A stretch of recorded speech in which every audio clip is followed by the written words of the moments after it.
Have you ever wondered what pirates actually ate?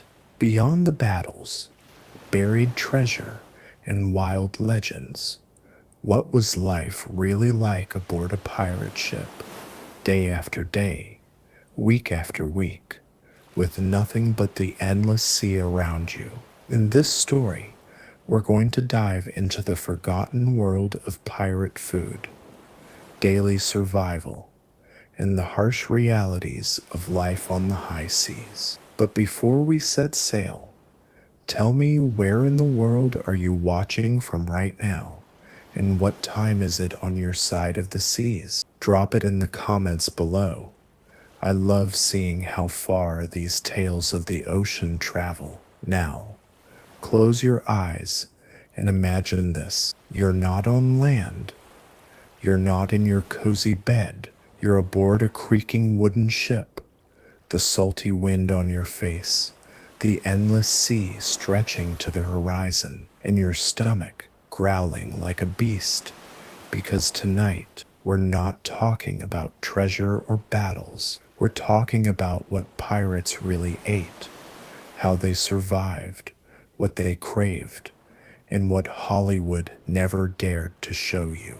The day begins early on the deck of a pirate ship. The sun hasn't yet clawed its way over the horizon, and already the ship is awake. The creaking of wooden beams, the soft slap of waves against the hull, the low murmur of half-sleepy men.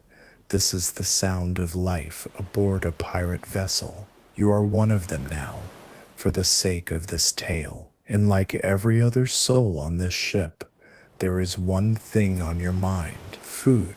But let's set the scene properly first. The ship you stand on could be the Revenge or the Wida or the Royal Fortune, names that have echoed through time. Or maybe it's one of the thousands of nameless pirate ships that have vanished into the depths of history. It doesn't matter. What matters is the life aboard. Forget the glamour. Forget the gold. Pirate life was, above all, survival. And that survival began and sometimes ended with what you could eat. The typical day at sea started with something laughably called breakfast. But don't picture hot coffee, fried eggs, or fresh bread. No. Breakfast aboard a pirate ship was usually little more than hardtack, a rock-hard biscuit made of flour and water, so tough it could crack a tooth if you weren't careful. To eat it, many pirates would dip it into whatever liquid was available, usually ale, rum, or brackish water, just to soften it enough to chew. And as for taste, imagine biting into a stale, salty rock. That's the closest you'd come to flavor. But there's more to the story of hardtack than just its taste. Hardtack wasn't just food. It was a test of endurance, often infested with weevils, tiny bugs that would bore into the biscuit over time. Many pirates simply learned to accept that breakfast came with a little extra protein. Some would tap the biscuit on the table to shake the insects out. Others didn't bother. When hunger gnaws at your belly for days on end, a few bugs become the least of your concerns. By midday, if you were lucky, there might be something more substantial. Pirates, unlike naval sailors, didn't have strict rations enforced by admirals. They ate what they could take. A ship might carry barrels of salted pork, dried fish, or hardtack soaked in broth. The salted meat, preserved to survive long voyages, was often so tough and salty it could hardly be chewed without soaking. And the longer a voyage stretched, the worse the supplies became. Meat rotted, bread molded, water soured. Sometimes, to combat the misery, the cook would create a vile stew known among sailors as lobscouse, a thick sludge of meat, biscuit, and whatever else could be scrounged together. It wasn't delicious, it wasn't even pleasant, but it filled the belly. Of course, food wasn't the only problem. There was another silent enemy creeping through every meal: scurvy. Pirates lived in a time when vitamin C was an unknown concept. Fresh fruit, vegetables, luxury items. So as weeks turned to months at sea, bodies began to fail. Teeth loosened and fell out. Gums bled. Skin took on a pallid hue, and wounds that should have healed festered instead. In desperation, some pirate ships raided coastal settlements, not for gold, but for lemons, limes, and oranges, anything to keep the dreaded scurvy at bay. But often it was too little, too late. Now imagine the evenings. The golden light of the setting sun ripples across the endless sea. The sails snap lazily in the wind. On deck, the men gather, and for one brief moment in the day, laughter echoes. There might be a shared bottle of rum, a simple soup of beans and salted meat, or on very rare occasions, a fresh turtle or fish caught from the sea. Tales are told, old songs are sung, and for a fleeting moment, life as a pirate doesn't seem so grim. But not every night is peaceful. Sometimes a ship runs dangerously low on supplies. The wind dies. The days stretch without progress. Hunger claws at the mind. Some ships turned to rats. Others resorted to cannibalism. Dark whispers of survival at any cost. History leaves these stories in shadows, but they happened somewhere out there on forgotten seas. And yet, for all its hardship, there was freedom. A pirate ship was a floating democracy where men shared not only gold, but suffering. Food was communal. Decisions were voted on, and when supplies were scarce, it was faced together. Now imagine this. The wind has picked up again, and the ship begins to sway with purpose. The men are tired, sunburned, and lean from weeks of poor rations, but there's a new energy among them. The lookout shouts from the crow's nest, smoke on the horizon, a merchant vessel perhaps. Not just gold, not just glory, but food, real food. Maybe even fresh bread, fruit, or barrels of wine. On some days, that alone is reason enough to give chase. When pirates attacked ships, it wasn't just about plunder, it was about relief, a chance to restock, to taste something, anything that didn't smell of mold or brine. They'd board the ship, often guns drawn, and seize every barrel, every crate, every piece of livestock they could find. Chickens, goats, pigs, live animals were a treasure at sea, not just for food, but for hope, for the dream of a full belly. Back on their own ship, the cook, usually one of the older, less violent crew members, often maimed or too injured to fight, would do his best with what they brought, using a single fire pit placed inside a stone-lined sandbox to keep the flames from catching the wood of the ship.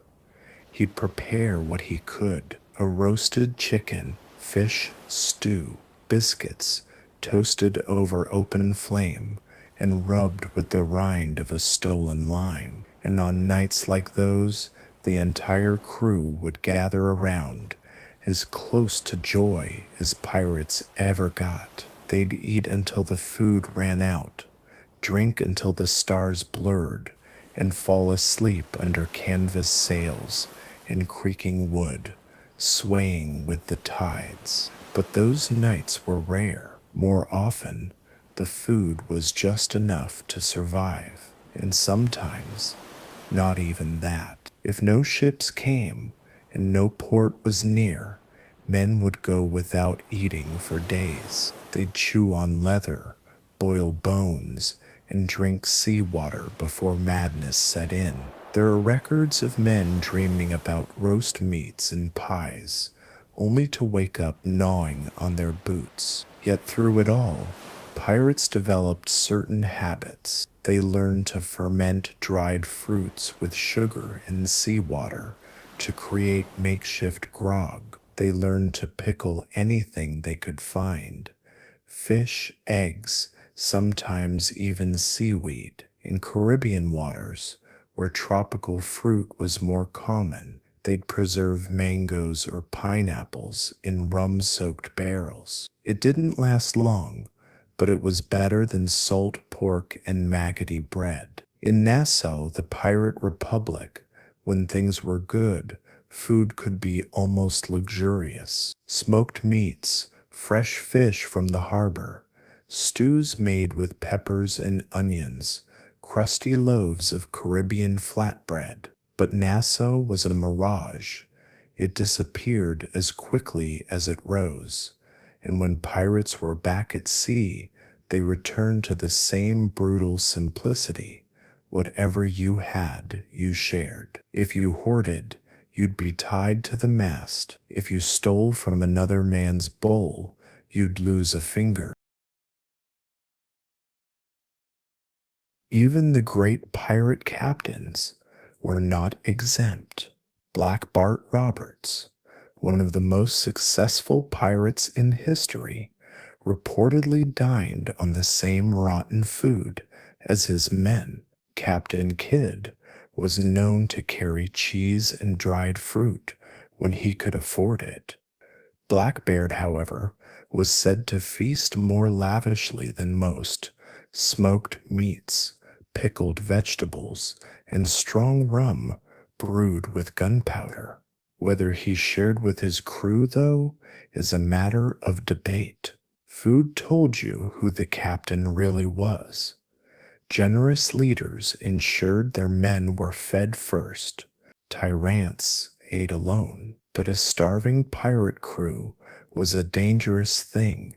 Mutiny was always just one spoiled barrel away.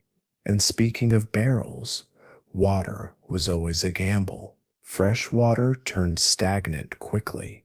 If a ship wasn't close to land, the barrels would breed algae or become contaminated with brine from leaks in the hull. Pirates would flavor their water with vinegar, citrus peels, or mix it with grog, rum diluted with water, to mask the taste. But nothing truly made it clean. Dysentery, typhoid, and sea-borne illness spread like fire.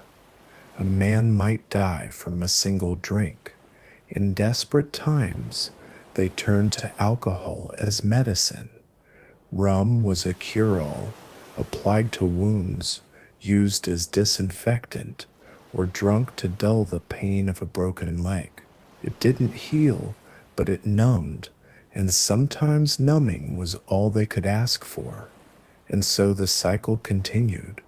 Wake, chew a biscuit, drink rum, fix a sail, steal food, drink more rum, fall asleep, dream of apples. That was life. It wasn't glamorous. It wasn't heroic. It was gritty, painful, and endless. But for some men, it was worth it. Because freedom meant not having to wait for someone to serve you. It meant stealing your next meal with your own hands, eating with the same crew that would guard your back in a fight, raising a toast to stolen oranges and worm-ridden biscuits, not because it was fine dining, but because it meant you were still alive.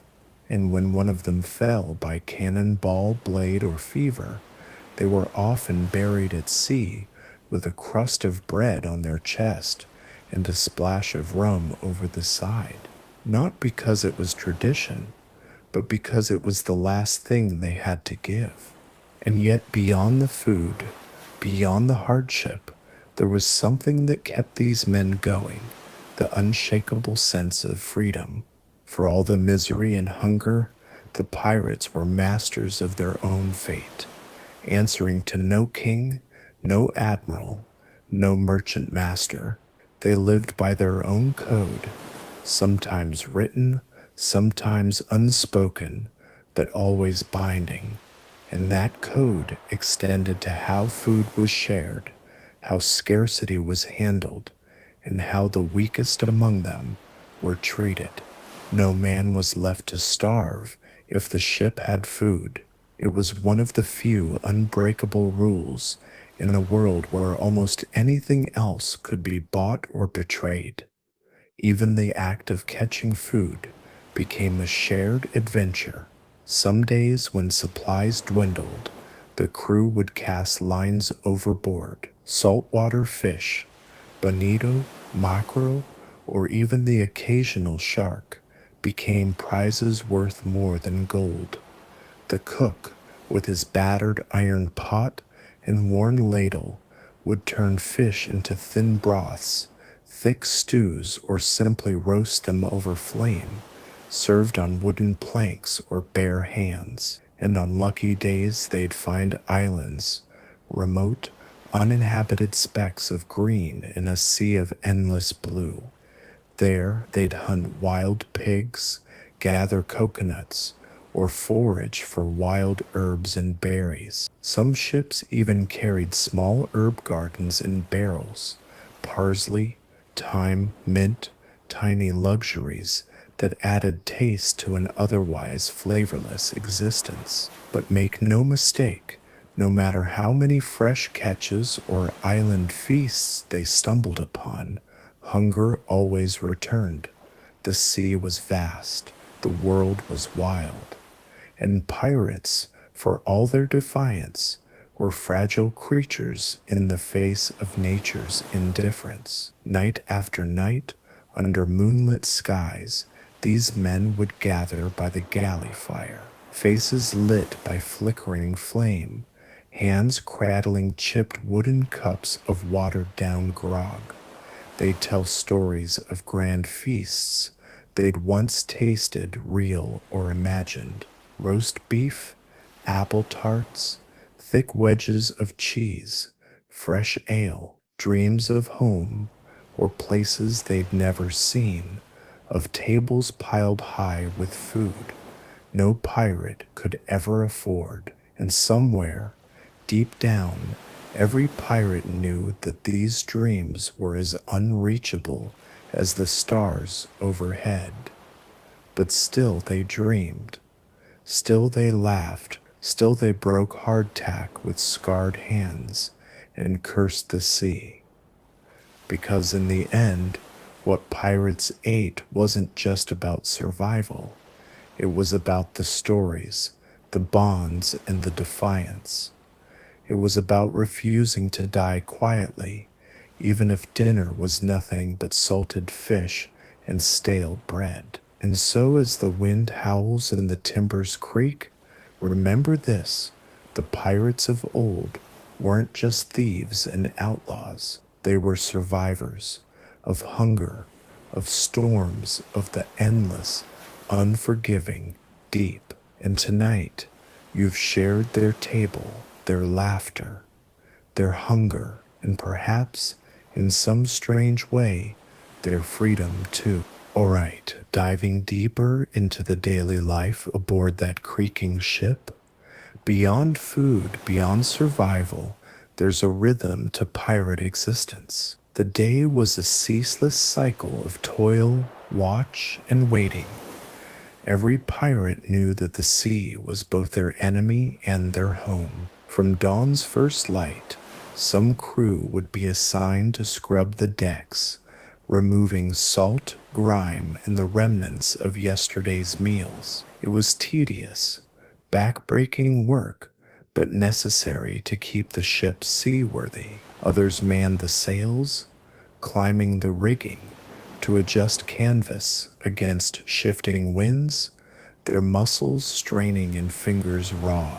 The galley, A cramped, smoky corner of the ship was the heart of sustenance. Fires were stoked with driftwood or pitch-soaked scraps, the cook's domain filled with the scent of charred meat, briny stew, and sour beer. Water from barrels was rationed carefully, and every drop saved. Pirates had little luxury. Fresh food was a rare prize, and every bite was savored, even if it was hardtack riddled with weevils. Rum was the lifeblood, both a medicine and a morale booster. Men raised their mugs high, not just in celebration, but as a shield against the cold bite of fear and loneliness. Between the endless chores, pirates found fleeting moments to tell stories and jokes, to sing shanties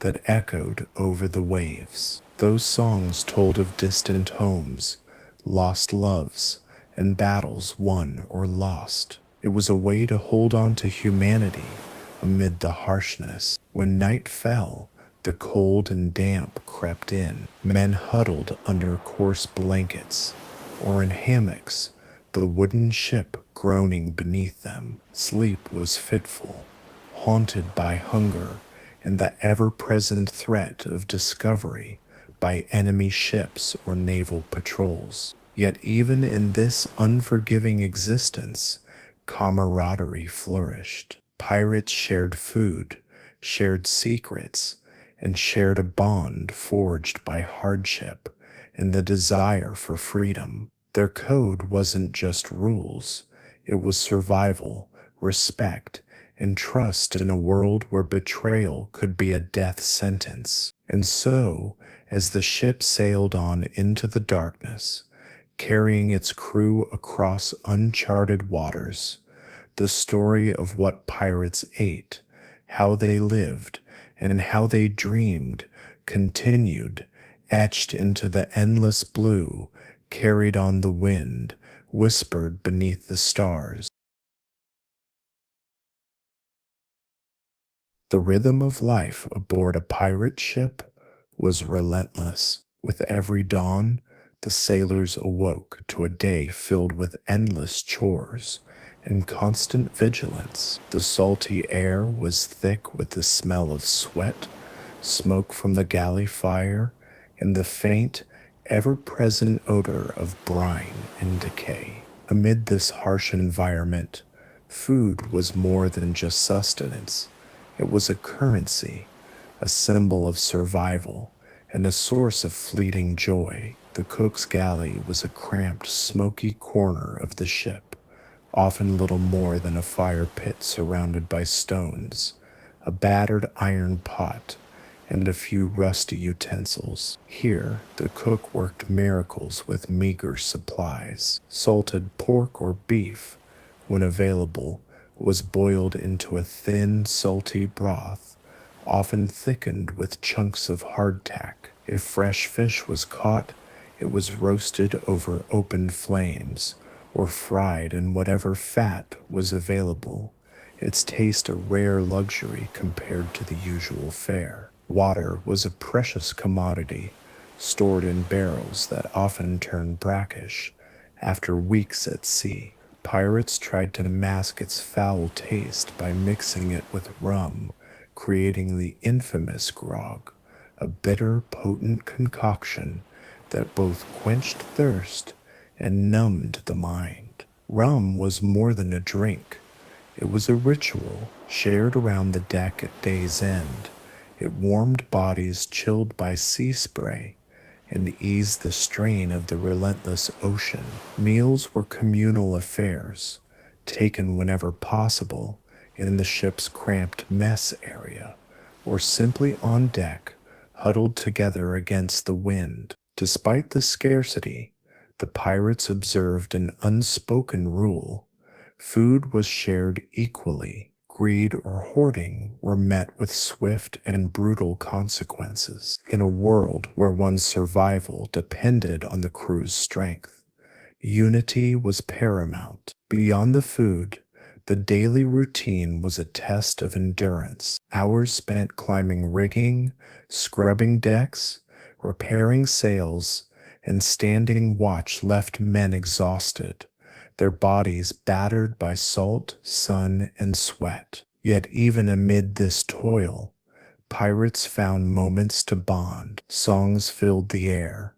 Sea shanties recounting tales of lost loves, fierce battles, and distant shores, keeping spirits alive and minds off the gnawing hunger. Nights aboard were cold and unforgiving. Men slept wherever they could find space. Hammocks, the deck, or cramped quarters below. Dreams of fresh bread, roasted meats, and sweet fruit haunted their sleep, reminders of a world far from the endless gray sea. And sometimes, when fortune smiled, the crew's hunger was briefly assuaged by a successful raid or a lucky catch, a sea turtle, a haul of fish, or barrels of fresh supplies from a captured merchant vessel. These moments were celebrated with laughter, song, and the sharing of what was precious: food, drink, and camaraderie. Yet the specter of hunger was never far. Scurvy, malnutrition, and disease stalked the ship, claiming lives and sapping strength. Pirates knew that every meal might be their last, and every shared morsel a gift not to be squandered. In this brutal existence, pirates found a strange kind of freedom, a life ruled by their own laws, bound by shared hardship, and fueled by a fierce will to survive. The food they ate, as meager and unappetizing as it often was, sustained not just their bodies but their spirits, binding them together as a crew, a family adrift on the vast, unforgiving ocean. The pirate's table, if it could be called that, was never grand, yet it was steeped in tradition, and often laced with superstitions and rituals that gave meaning to meager meals. Among the rough-hewn sailors, food was a symbol of luck and camaraderie. Before breaking their hardtack or raising a cup of grog, pirates often muttered brief prayers or blessings, not to gods, necessarily, but to the sea, the wind, or the spirits of fallen comrades. These acts brought a sense of protection and belonging, vital in the unpredictable chaos of their lives. One of the most sacred meals aboard was the captain's share, a portion of fresh or prized food reserved for the ship's leader. While the captain might enjoy better fare, a wise leader shared generously. A selfish one risked rebellion. Pirates respected fairness above all, and in many crews the division of food was democratic, voted upon by all. This wasn't just about survival, it was about trust. During long voyages, boredom and hunger drove men to invent games and stories around food. They wagered on who could eat the hardest biscuit, fastest, or who could catch the most fish with crude lines. Some told tall tales of legendary feasts they'd heard of, or imagined tables groaning under roasted boars, pies steaming with fresh fruit, and barrels brimming with wine and ale. These stories were an escape from reality, a dream of a world beyond salt and storm. But there were darker tales too. On some ships, when supplies dwindled dangerously low, desperation bred fear. Pirates whispered of crews driven to madness, turning on each other or worse, cannibalism, while rare and taboo, was not unheard of in the harshest moments. These grim stories remind us that pirate life, for all its romance, was often a brutal fight against death itself. And yet, amid all this, moments of levity persisted. when a new ship was captured and fresh supplies seized, the entire crew might feast until full, sharing roasted meat and fruit. Laughter and song would fill the air, the bonds of brotherhood strengthened by shared bounty.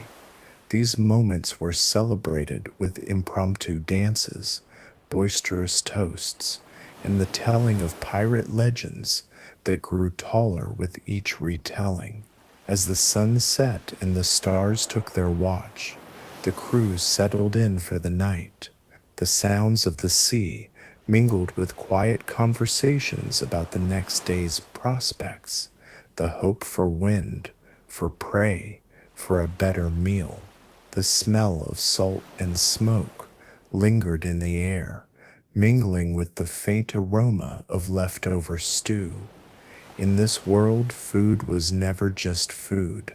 It was hope, survival, comfort, and sometimes a cruel reminder of the ocean's indifference. It bound pirates together in a shared struggle and defined the very essence of their lives. So next time you think of pirates, remember, beyond the cutlasses, the treasure, and the wild tales, there was the relentless grinding reality of hunger and the fierce human spirit that endured it all. In the pre-dawn hours, when most of the world was still wrapped in darkness, a pirate ship was already alive with movement. The cook's mate stirred the fire, coaxing a flicker of flame to life beneath the iron pot. The air was thick with the scent of salt and soot, the groan of the ship's timbers punctuated by the soft footsteps of men preparing for the day. Breakfast, if it could be called that, was a simple, often grudging affair. Hardtack biscuits, baked to a near stone-hard texture, were rationed out, sometimes broken into small pieces, and soaked in whatever liquid was available: seawater, weak beer, or the infamous grog. Fresh food was a rarity, a prize won only through daring raids or lucky catches. Yet even these humble meals held rituals. The oldest crew members taught the young how to tap the hardtack just right, to shake out the weevils before biting, and to savor each crumb as if it were the last meal on earth. To waste food was unthinkable. Hunger was a constant companion, a reminder of the precariousness of life at sea. As the ship sailed beneath the rising sun, the men turned their attention to their duties, hauling ropes, mending sails, keeping lookout for enemy vessels or potential prey. Hunger gnawed quietly beneath the surface, but it was the shared hardship that forged bonds stronger than blood. Each bite of salted pork or spoonful of bean stew was a shared victory, a testament to resilience and grit. The midday meal, often just as meager as breakfast, was taken quickly. Fresh water was scarce, and pirates learned to ration their grog carefully, drinking just enough to stave off thirst without risking illness. On rare occasions, a captured ship might yield barrels of fresh water or crates of fruit, bananas, oranges, pineapples, that brightened the crew's spirits and fought the scourge of scurvy. Evening was the most anticipated time aboard. As the sun dipped below the horizon, the crew gathered around the galley fire. Stories were told, songs sung, and glasses raised in camaraderie. Food, when it came, was shared with generosity, each man knowing that his survival depended not just on strength or skill, but on the loyalty and goodwill of his mates. Pirates lived in a world of paradoxes: freedom bound by harsh codes, joy tempered by relentless danger, feasts shadowed by famine. Their food, simple and often revolting by modern standards, was a symbol of their defiance. It was a reminder that even in the face of endless hunger and hardship, these men carved out their own place on the vast, indifferent sea. So as you drift off tonight, imagine the taste of salt pork, the crunch of hardtack, and the warmth of grog shared beneath the stars. You're not just hearing a story, you're sitting at the rough-hewn table of the pirates themselves, sharing in the timeless dance of survival, brotherhood, and freedom on the high seas. The legends of infamous pirate captains often include tales not just of their daring exploits, but also of the unique ways they approached food and drink, turning necessity into ritual and sometimes even indulgence. Take, for example, the notorious Blackbeard, Edward Teach, whose larger-than-life persona extended to his meals. Though his crew often suffered the usual hardships, Blackbeard was known to enjoy a more lavish fare when circumstances allowed smoked meats, pickled vegetables, and strong rum mixed with gunpowder, which he reputedly believed gave him an edge in battle and a fearsome reputation. His penchant for grandiosity was reflected not only in his appearance, but in the brief moments when his table was graced by foods rare to most pirates. Similarly, Captain Black Bart Roberts, famed for capturing hundreds of ships, was said to be as disciplined in his diet as in his piracy. Despite his fearsome reputation, Roberts reportedly ate the same rations as his men, which earned him their respect and loyalty. He understood that sharing the hardships of food and thirst forged the bonds necessary for his crew to function as a formidable force on the seas. The daily meals aboard ships captained by men like Kidd or Bonnet followed a harsh routine but were peppered with rare treats captured during raids. Freshly caught fish roasted over open flames, barrels of wine or brandy from plundered cargo, and if fortune smiled, tropical fruits like pineapples or mangoes. These moments were savored fiercely, fueling the crew's morale and reminding them of life beyond endless salt and hardtack. In between these feasts, pirates mastered the art of preservation to make food last. Salted meats were hung in the ship's hold, while dried fruits and hard biscuits were stored in barrels, sealed with pitch. Some ships experimented with pickling fish and vegetables in brine, a practice borrowed from naval traditions, but adapted for the harsher pirate lifestyle. Rum was not just a drink.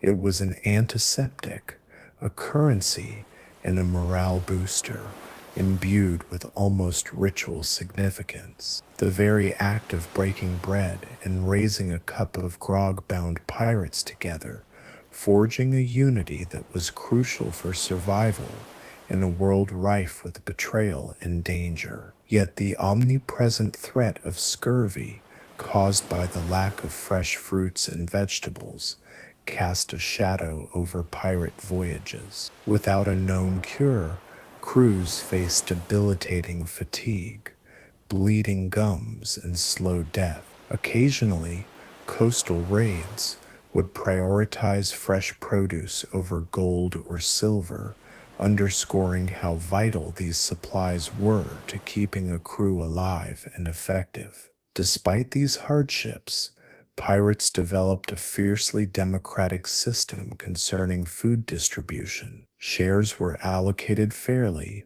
often with strict penalties for hoarding or stealing. Food was a shared resource, and fairness was a cornerstone of pirate life, ironically contrasting with their otherwise lawless image. The Pirate Code, an often misunderstood collection of rules, frequently detailed the division of plundered food and drink, ensuring no man went hungry if it could be helped. As night fell on the creaking wooden decks, the men gathered once more. They ate sparingly, but with a fierce appreciation for what little they had. Songs rose into the night sky, accompanied by the rhythmic crashing of waves and the gentle sway of the ship. It was in these moments, sustained by scarce food, shared stories, and hardened spirits, that the essence of pirate life was distilled,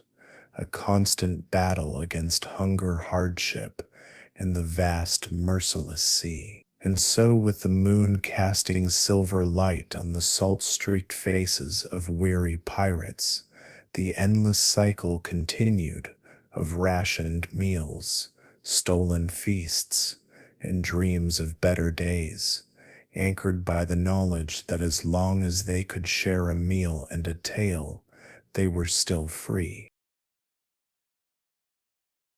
Pirates were masters of making do with what they had, and their ingenuity extended deeply into their food and drink.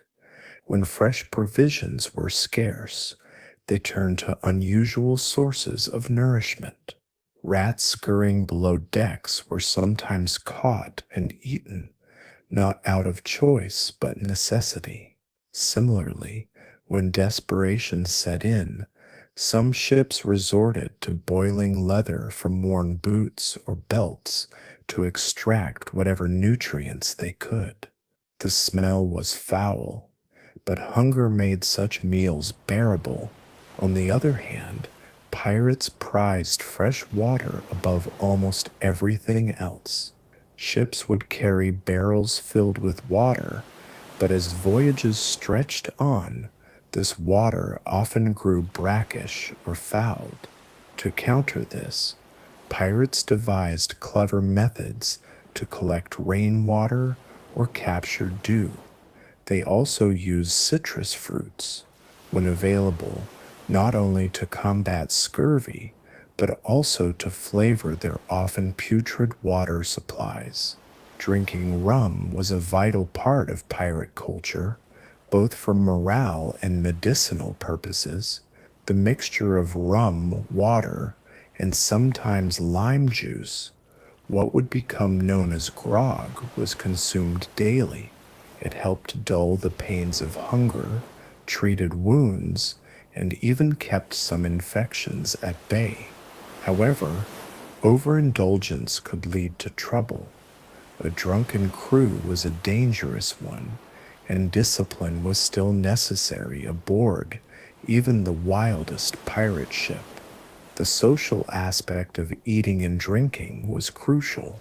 Meals were communal, moments where hierarchy softened, and the shared experience bonded the crew. Even a meager meal was celebrated when shared.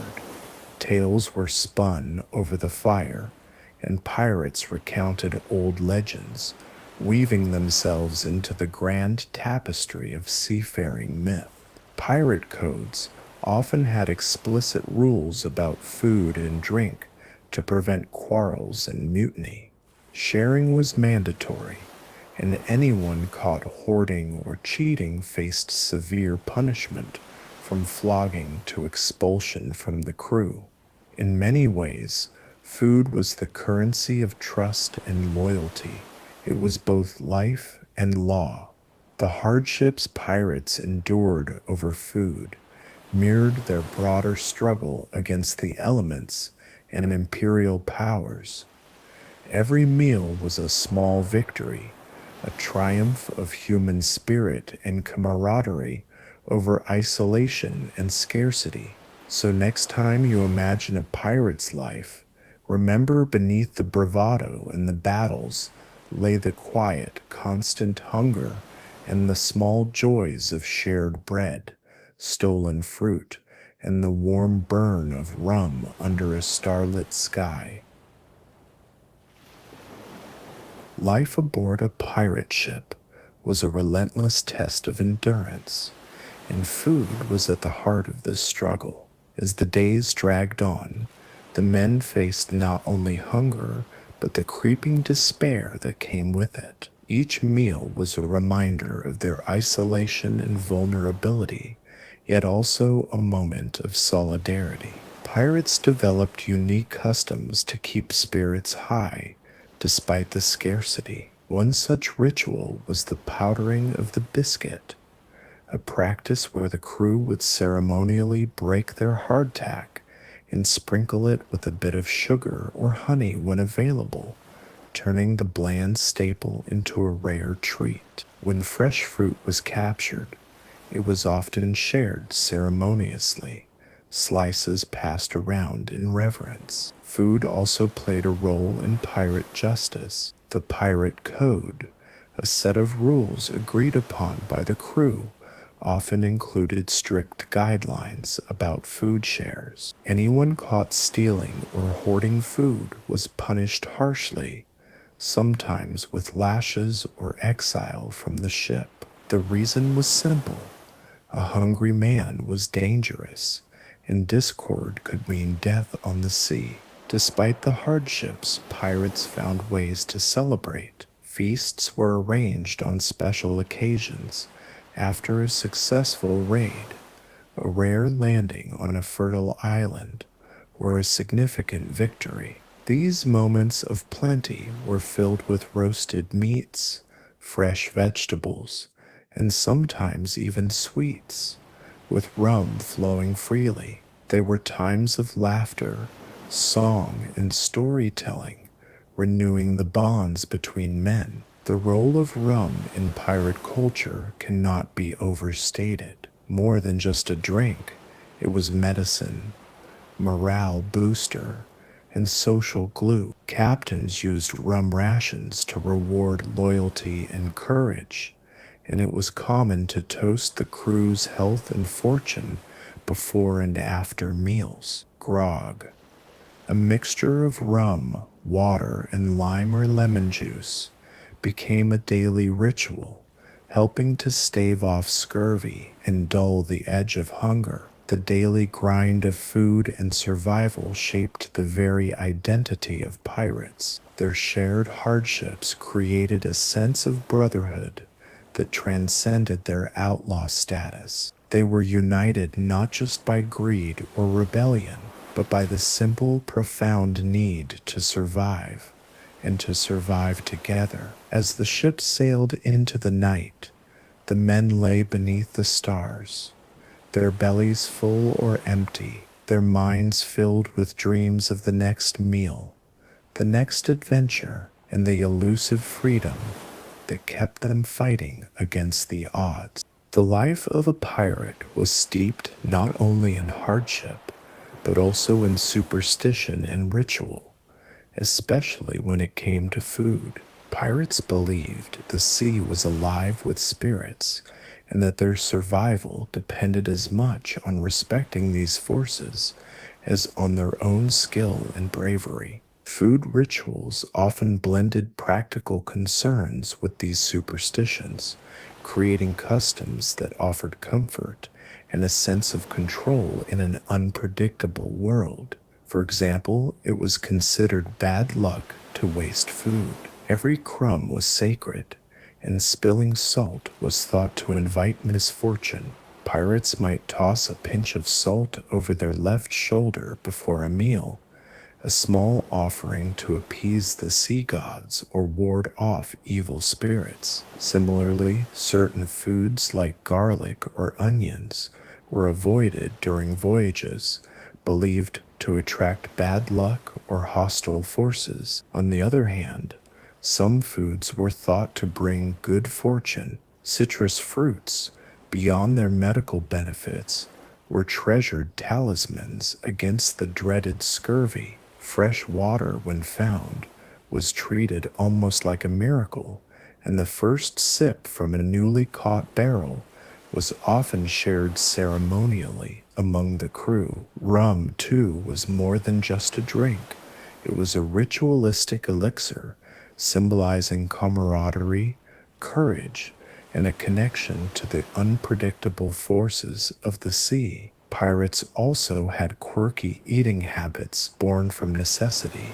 The hardtack biscuit, infamous for its rock hard texture, became a test of endurance and even pride. Tales circulated of men breaking these biscuits with their bare teeth or using them as weapons in brawls. The ability to eat hardtack without complaint was a mark of toughness and resilience. Depending on their location and luck, pirates adapted their diets accordingly. In the Caribbean, tropical fruits and fresh fish were more accessible, offering brief reprieves from the monotonous salted meats and dried legumes. In colder waters, such as off the coast of North America, preserved foods like salted beef and dried peas dominated, with occasional game from coastal raids. When pirates landed on friendly shores or secret hideouts,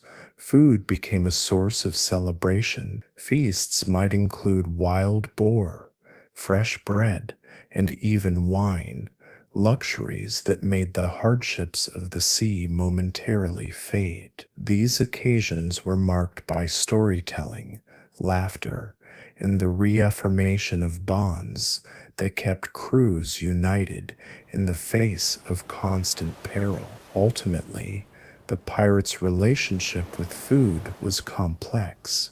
It was a source of life and death, superstition and celebration, hardship and hope. Through it all, the simple act of sharing a meal became a powerful symbol of freedom, a defiant claim to humanity amid the wild, merciless ocean. Life aboard a pirate ship was an unending saga of hardship and fleeting reprieves, all woven around the stark reality of hunger and the rituals that shape daily existence. Beyond the rum-soaked tales and the thunder of cannon fire, the heart of pirate survival pulsed in the humble act of sharing a meal. It was this ritual, breaking bread, swapping stories over a pot of stew, toasting to hard-won freedom, that forged bonds stronger than iron chains. From the cracked dawn, the galley's smoky heart flickered to life. The cook, a grizzled veteran with scarred hands, stirred his bubbling pot with slow patience. Within that pot simmered the crew's lifeline, a salty broth of dried beans, tough salted pork, and the occasional fresh catch. There was no room for delicacy. Each bite was a brutal reminder of their precarious existence. But even this humble fare was cherished, because every morsel meant the difference between survival and surrender. Hardtack, the dreaded sea biscuit, was both a curse and a ritual. Its rock-hard form was a daily challenge to teeth and will. Men would tap and break it with knives or bare hands, shaking out the weevils that had burrowed in during long weeks at sea. Yet, when the biscuit was soaked in broth or rum, it softened, transforming from cruel chew to necessary comfort. Sharing these rations was a sacred act. Greed or hoarding could mean death. Pirates knew well that their strength lay in unity. When the sea's bounty allowed, the ship was alive with activity. Nets cast overboard brought up writhing fish, while daring men lowered small boats in search of crabs or shellfish clinging to rocks along hidden shores. These fresh provisions were treated with reverence, their arrival celebrated with boisterous cheers and the clinking of wooden mugs filled with grog. The cook turned these spoils into simple stews or roasted morsels, smells wafting across the deck like a promise of better days. Yet, scarcity was a constant shadow. Water barrels grew brackish, rationed carefully to stave off dehydration and scurvy. Pirates devised ingenious ways to collect rainwater, using sails and canvas to catch the precious droplets. Citrus fruits, when captured or traded, were hoarded as treasures, their tartness a lifeline against the creeping numbness of scurvy's bite. Evening brought its own rituals. Around the flickering glow of lanterns and fire pits, the crew gathered, huddled close against the night's chill, sharing tales that blurred the line between myth and memory. They sang shanties, their voices rising over the slap of waves and creak of timber, stories of ghost ships, lost loves, and far-off lands whispered into the salt-tinged air. Superstitions wove through these moments, binding the men to the sea and to each other. No food was wasted.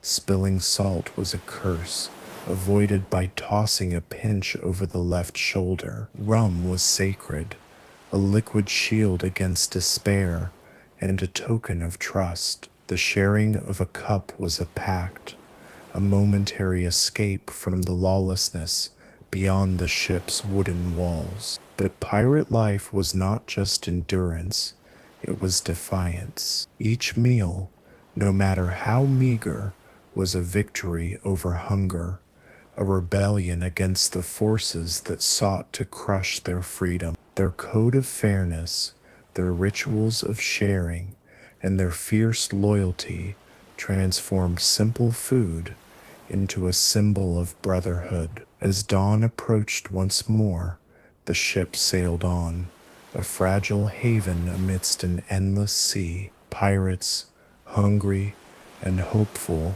faced the coming day with the same stubborn spirit, bound by hunger, driven by freedom, united by the simple act of sharing what little they had. And so the story of pirate food is not merely one of survival, but of humanity, raw, unyielding, and fiercely alive against the vast, indifferent ocean. The life of a pirate was a daily dance with fate, and food was often the cruelest partner. Their meals, though simple and repetitive, were laced with meaning, tradition, and the desperate hope of survival.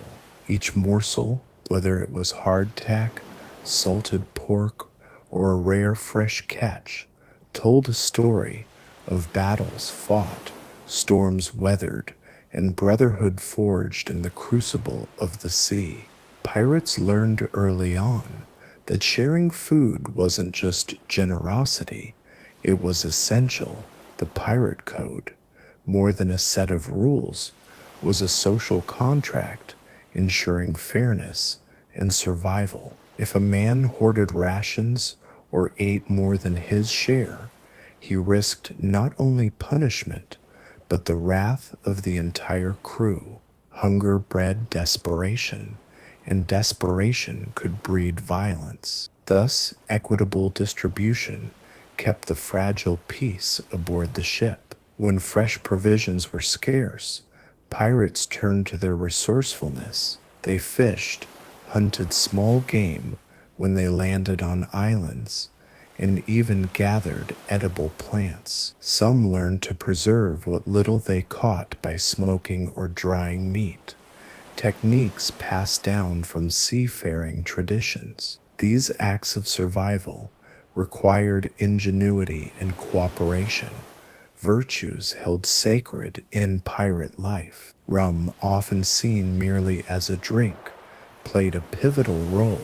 Beyond its warming burn, it was medicine, morale booster, and a tool for maintaining order. Captains used rum rations to reward loyalty, calm nerves before battle, and mark celebrations. The ritual of toasting and sharing grog was a unifying act, binding the crew through shared experience and reminding them of their collective identity. Despite their fierce reputation, pirates often demonstrated a pragmatic approach to health. They understood, even if not scientifically, that citrus fruits help prevent scurvy and valued any fresh produce accordingly. Some captains made provisions to seek out fresh supplies, specifically for their crew's well-being, highlighting the balance between ruthlessness and care.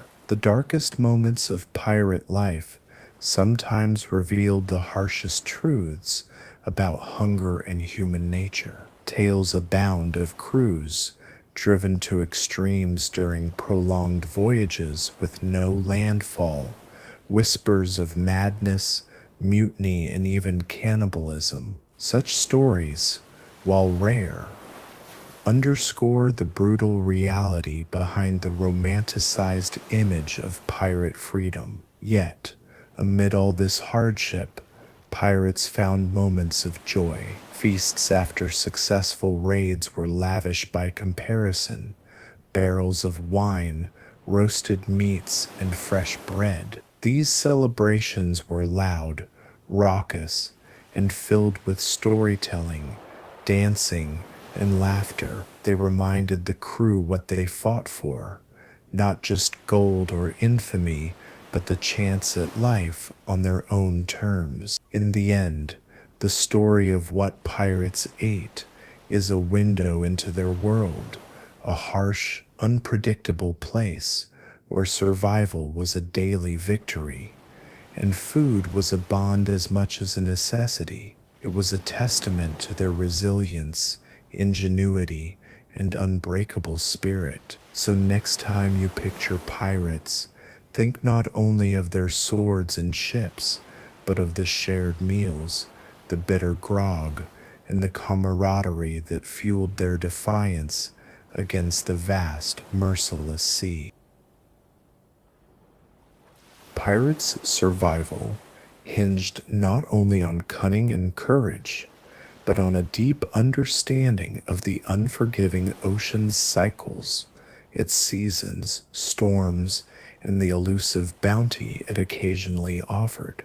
They learned to read the skies for signs of rain that might refill their precious water barrels, or the presence of birds that hinted at nearby land and fresh food. These signs could mean the difference between days of meager rations and a feast to lift the crew's spirits. As voyages stretched longer, the toll of malnutrition became starkly evident. Scurvy ravaged the ranks, turning once robust men into shadowy figures with bleeding gums and swollen limbs. While the science was yet unknown, some captains insisted on hunting for citrus fruits or fresh greens at every opportunity, knowing these mysterious foods held the power to stave off death. Others were less fortunate, their crews decimated by illness in the cold, damp holds of their ships. The sea's unpredictability forced pirates into constant adaptation.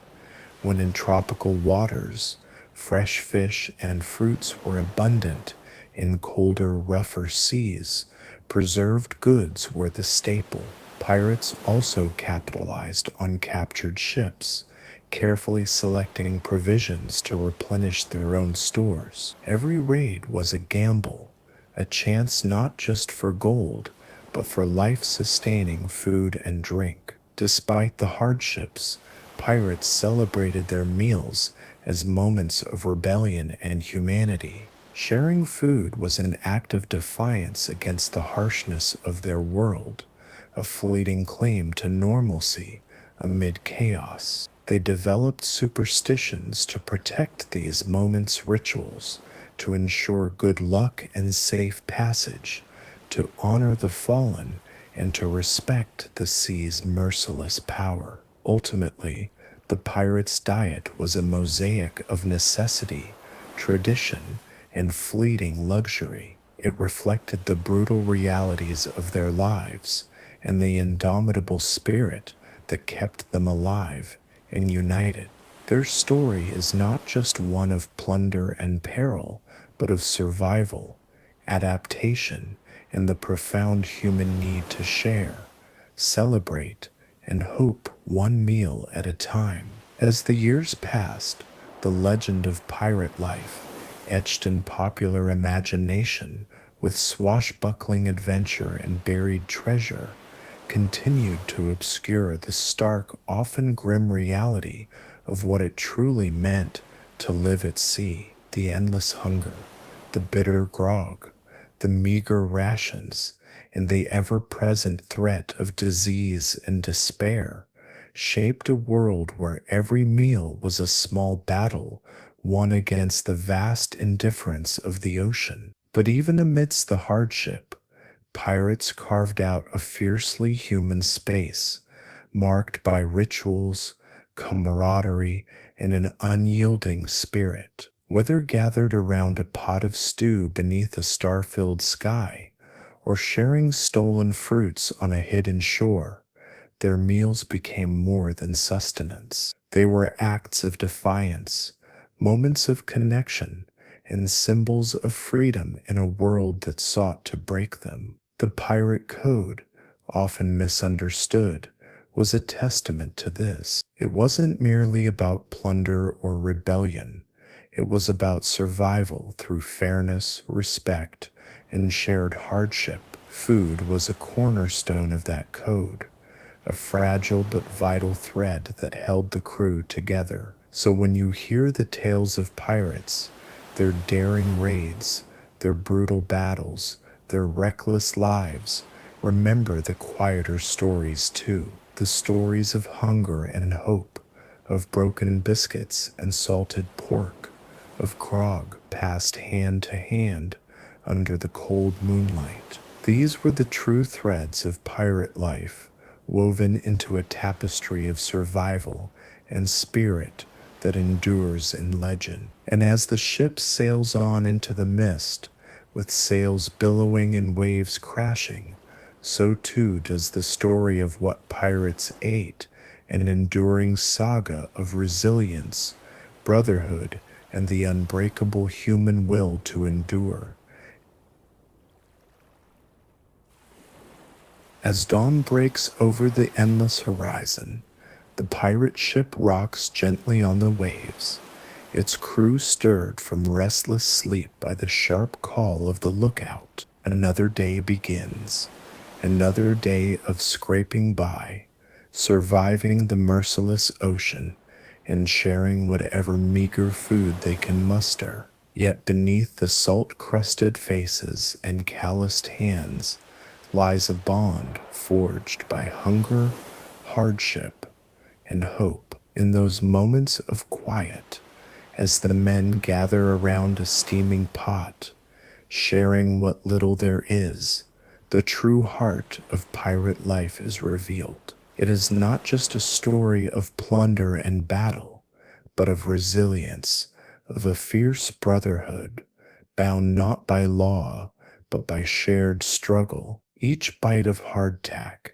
each swallow of grog, carries with it the weight of countless storms weathered, dangers faced, and freedoms fiercely won. And so the story continues, carried on the wind and waves, whispered in taverns and told beneath the stars. A story of men who lived outside the law, but whose survival depended on codes of fairness and trust. A story of hunger and hope, hardship and humanity, etched forever into the vast, untamed sea. Thank you for sailing with us on this journey into the daily life of pirates, where every meal was a victory and every shared moment a testament to the unbreakable spirit of those who dared to live free. The dawn spills its pale light over the restless sea,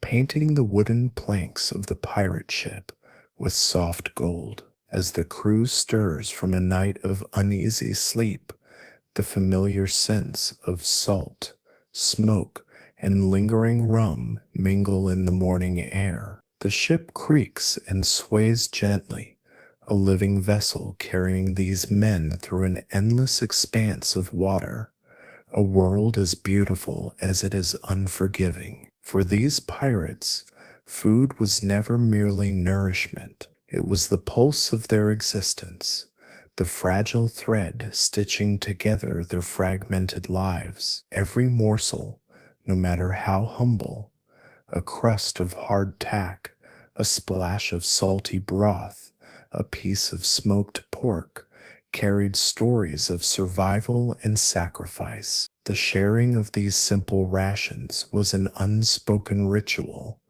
a reaffirmation of the bonds that held them together amid the chaos of their lawless world. The galley's smoky hearth glowed faintly as the cook roused the fire, stirring a pot that held the day's sustenance. Around him, the crew gathered with aching stomachs and weary eyes, each man silently acknowledging the struggle behind every meal. Hunger was a constant shadow, but so too was the fierce pride in making what little they had last, in turning bitter hardtack into sustenance, and salt water into grog that warmed more than just the throat. Their meals were moments carved out of relentless toil and danger. When fresh fish was caught, it was a small celebration, roasted quickly over open flame, its smoky aroma drifting across the deck. Fruits stolen or traded from distant ports were treasured gifts, their sweetness a brief escape from the monotony of salted meats and dried legumes. These moments, though fleeting, sustained more than the body. They fed hope. But pirates knew well that scarcity could breed desperation. The pirate code, more than mere rules, was a safeguard against the chaos hunger could unleash. Fair shares, stern punishments for theft or greed, and a communal spirit ensured the fragile peace aboard. For a pirate, trust was a currency as valuable as gold. Sharing food was both survival and solidarity. Evenings on the ship brought a change in rhythm. As the sun dipped below the horizon, casting the sea in deep blues and purples, the men gathered close, seeking warmth in each other's company and the fading embers of the fire. Stories rose on the salty breeze, tales of distant lands, lost loves, and ghostly ships sailing under moonlight. The clinking of mugs filled with rum punctuated laughter and song, a chorus of defiance against the ever-present dangers lurking in the dark. Rum was more than a drink. It was a ritual, a balm for wounds both physical and emotional. Mixed with water and citrus when available, it became grog, the lifeblood of pirate crews, a potent mix that eased pain, soothed nerves, and fueled courage. To share a cup was to share trust, to bind oneself to the crew in a fragile pact of brotherhood. Amid the hardships, scurvy's slow curse, the sting of salt in cracked lips, the gnawing emptiness in the belly, pirates found moments of humanity. They laughed, they sang, they fought fiercely to protect their chosen family. Their resilience was born not just of necessity, but of a stubborn refusal to be broken by the sea or the world. As night deepened, the ship became a cradle of whispered hopes and distant dreams. The creak of timbers and the hush of waves were a lullaby for men who had little else to hold on to but each other and the promise of another dawn. This story, the story of what pirates ate, how they lived, and the rituals that sustained them, is a testament to the raw, unvarnished humanity beneath the legend. It reminds us that beyond the sword and the treasure, Pirates were men bound by hunger, hope, and an unyielding spirit that sailed with them across the endless blue. So as you drift into your own night, imagine the crackling fire aboard that ship, the shared meal passed hand to hand, the taste of salt and smoke on the air. Know that in those moments, pirates lived fiercely and freely, their lives entwined with the sea and with each other in a bond as deep and enduring as the ocean itself. The pirates' world was one of contrasts: rough violence and tender loyalty, ruthless greed and strict fairness. Food, in that unforgiving environment, was never just sustenance. It was a currency of trust, a tool for maintaining order, and a symbol of the fragile brotherhood that kept a pirate crew together against all odds. In the heart of every voyage was the daily ritual of rationing and sharing. Pirates understood that a starving man was a desperate man, and desperation could quickly unravel even the strongest alliances. So the pirate code laid out clear rules. Food was divided fairly, each man received his share, and anyone caught hoarding or stealing faced swift punishment. It was a brutal but effective system, one that balanced freedom with the harsh necessities of survival. Despite their lawless reputation, pirates' lives were governed by such unwritten laws. Their meals, simple, often monotonous, became moments of camaraderie, where men set aside their differences and remembered what bound them: a shared fight for survival and freedom on the open sea. The food itself was basic: hardtack so tough it could break a tooth, salted pork or beef that sometimes tasted more like leather, and dried peas or beans to fill out the meager meals. Fresh food was a treasure, only found through lucky raids, successful fishing, or brief stops on remote islands. When it appeared, it was celebrated with a fervor that echoed across the decks in song and laughter. Rum was the lifeblood that sweetened the bitter realities of hunger and hardship. The daily ration of grog, rum diluted with water and lime or lemon juice, was both a medicinal tonic and a morale booster. It warmed cold bones, soothed aching wounds, and importantly, cemented social bonds. To raise a cup together was to renew loyalty and courage, a ritual that reminded pirates they were not alone against the vast sea. Superstitions wove through every meal and every moment. Spilling salt could invite bad luck. Certain foods were avoided to keep ill fortune at bay. The sharing of food became almost a sacred act, a prayer to unseen powers that watched over the ship and its crew. And as night fell, with the stars overhead and the ship gently rocking on the waves, pirates found brief respite. Stories flowed as freely as the rum, tales of ghost ships, buried treasure, and impossible voyages. They laughed, they mourned, they dreamed, all bound by the hunger that was never far from mine.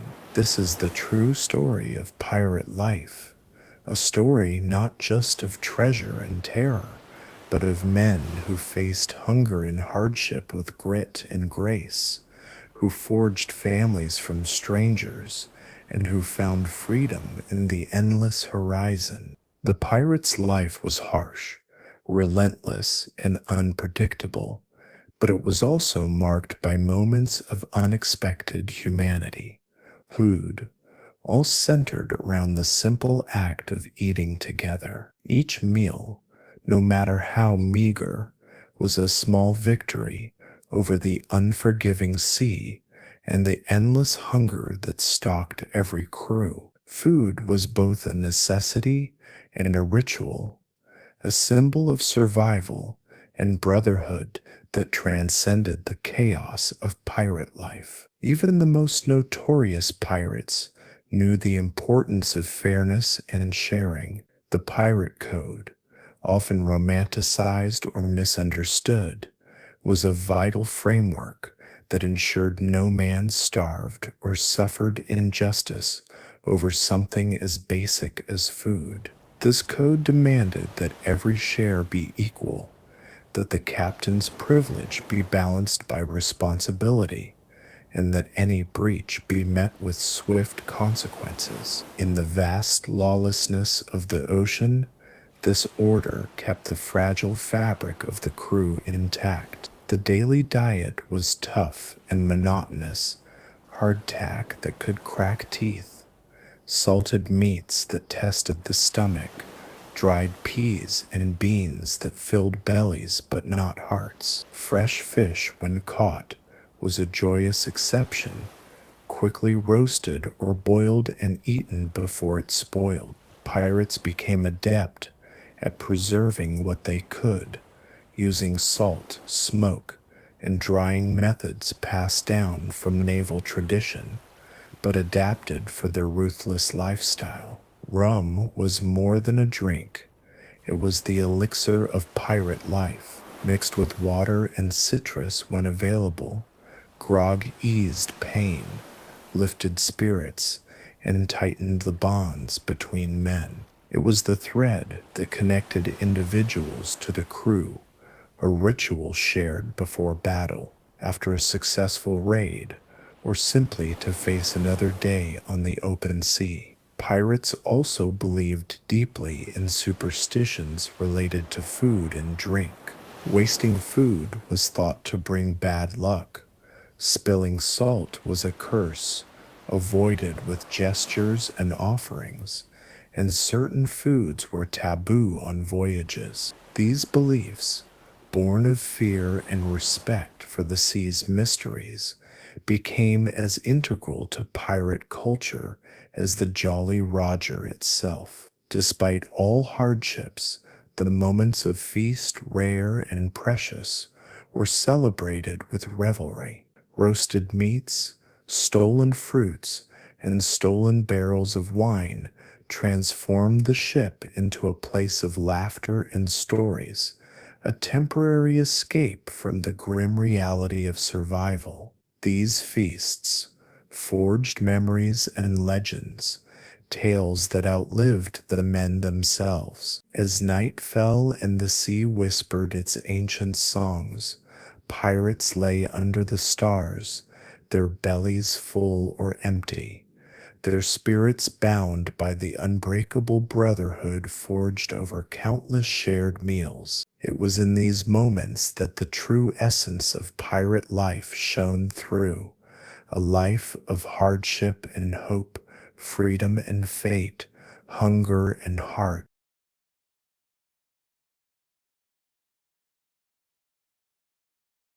Pirate ships were more than just vessels of plunder. They were floating microcosms of society, where survival hinged on more than just steel and cunning. Food became the silent currency of power and trust. The hold of the ship, stacked with barrels of salted meat and hardtack, was both a treasure trove and a battleground. Rations were counted with meticulous care, each crumb accounted for, every morsel a matter of life and death. Amidst the swaying chaos of the open sea, a pirate's grip on his share of food was as fiercely guarded as his sword. The crew developed unspoken rules, whispered in the shadows between watches. No man could hoard. No one could take more than his due, lest he provoke the wrath of his comrades. Yet these rules often bent under pressure. On bad days, when catches were few and storms tore at sails, the quiet desperation beneath the camaraderie showed itself in furtive glances and empty plates. Some would chew on whatever they could scavenge, bits of dried seaweed, scraps dropped by rats, even the bitter bark of coastal trees. When marooned ashore, hunger sharpens senses and tempers alike. Yet even in this harshness, moments of grace emerged. The arrival of fresh food was celebrated with a ritual almost sacred, whether it was a bounty of fish hauled from the sea, a stolen crate of citrus from a merchant vessel, or wild game hunted on a forgotten island. These gifts were divided with care. The cook, a figure part priest and part warrior, would portion out the spoils with practiced hands, understanding that the morale of the crew rested as much on the meal as on the success of the voyage. Men gathered close around the steaming pots, voices hushed with reverence, the air thick with the mingled scents of smoke, salt, and roasting meat. But food was more than sustenance.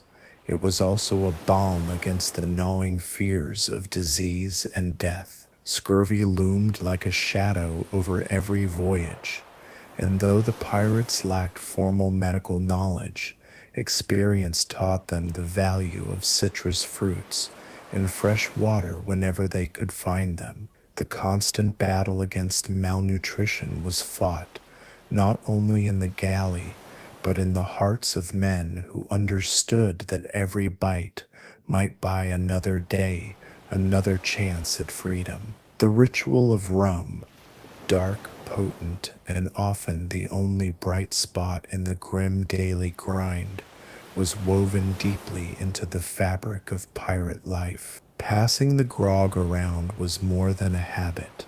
It was an act of unity, a shared toast to survival and defiance against fate. The bitter liquid warmed chapped throats and soothed weary bones, a fleeting comfort that transcended rank and grievance. The clink of mugs became a language all its own, telling tales of victories, losses, and the stubborn will to endure. Even superstition crept into these routines. Spilling salt was a portent of bad luck, and pirates would flick a pinch over their left shoulder with practiced motion. They believed the sea was alive, watching and judging, and their rituals, some quaint, others grim, were ways to curry favor or ward off misfortune. Eating certain foods at particular times, avoiding waste, honoring the dead through shared meals, all these customs bound them not only to each other, but to the untamed world they inhabited. At night, when the wind softened and the stars took their places, the ship transformed. Around the flickering lanterns, stories took flight, tales spun thick with danger, magic, and longing. These were moments when the endless hunger and hardship seemed to fade, replaced by laughter and song, the warmth of friendship forged in firelight and salt air. Every shared story was a thread in the fabric of their shared identity, weaving a fragile but unbreakable bond. Yet beneath this camaraderie lurked the ever-present threat of betrayal. Hunger could drive men to dark deeds. The pirate code sought to keep this in check, but no law was absolute on the edge of the world. Quiet accusations of stolen rations, shadowed confrontations over unequal shares, whispered plots and mutinies were part of the grim undercurrent. In such moments, the line between brotherhood and survival blurred dangerously. But even so, the life of a pirate was about defiance, against society, against the ocean, and against death itself. Every meal shared, every ration divided fairly, was a tiny rebellion, a claim that despite the chaos and cruelty, they still governed their own fate. The harshness of their diet reflected the harshness of their lives, but also the fierce solidarity that bound them. In the heart of that relentless sea, amid storms and silence, beneath the black flag and the sharp sun, pirates lived and died by the rhythms of hunger and hope, forever chasing the promise of freedom that no ration or storm could extinguish.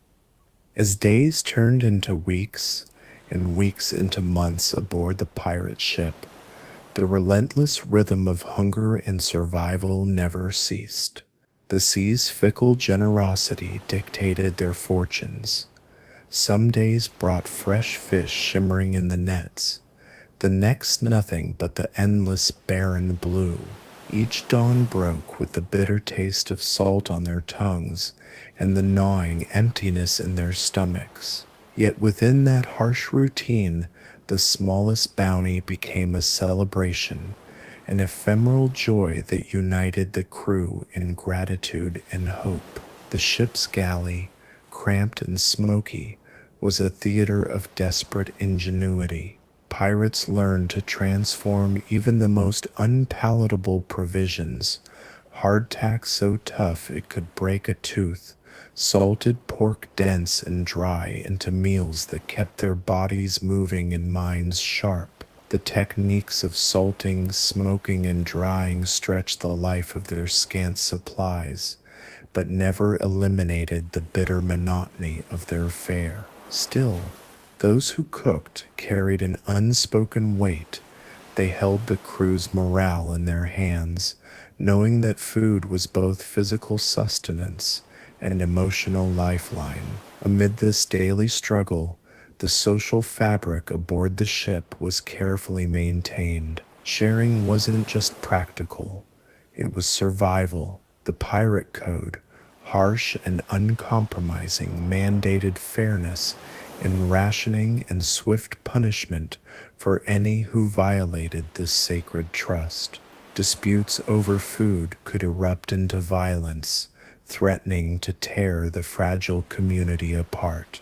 But the code and the bonds between men kept these dangers at bay, turning scarcity into solidarity. Rum was a balm for body and soul alike. The ritual of passing the grog cup, rum diluted with water and sometimes citrus, was more than habit. It was a ceremony of brotherhood, a shared defiance against hunger, cold, and the ever-looming threat of death. The sharp burn of the drink warmed cracked lips and eased aching muscles, while the laughter and toasts that followed lifted spirits and forged unbreakable bonds. Superstitions wove through the crew's relationship with food and drink. Spilling salt brought bad luck.